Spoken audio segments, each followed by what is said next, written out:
Hello there. So let's set up our Galaxy Tab B9. I have 9 steps for you, real quick, really easy. First step, of course, opening up the tablet, or basically powering it on. Clicking on the button right there on the right side of the screen while facing on it, hold it, and it will show up your Samsung logo on your screen. Step number 2, that will be select language and region. Depending on your location, choose your preferred language and click on start. Connect to your Wi-Fi. This is going to be the most crucial and most important part. Pick a Wi-Fi network, enter a password, and tap on next. Because you cannot go from step 4 to step 9 without connecting to a Wi-Fi. Now, of course, step number 4 would be agreeing to the terms of Samsung. Step 5, copy data. This is actually optional.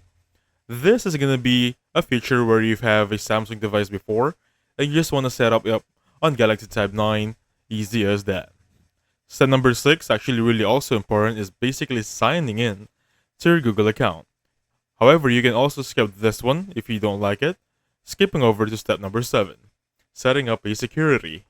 This is really important as well by choosing a screen lock method, a PIN, or a pattern. Make sure you secure your tablet. Of course, step number 8, that would be Samsung account, as well as Google account. That is going to be optional. You can skip this one and just do it later on. And step 9, finish the setup. Wait for updates to install because those updates will automatically show up once you connect to a Wi-Fi. And that should do it.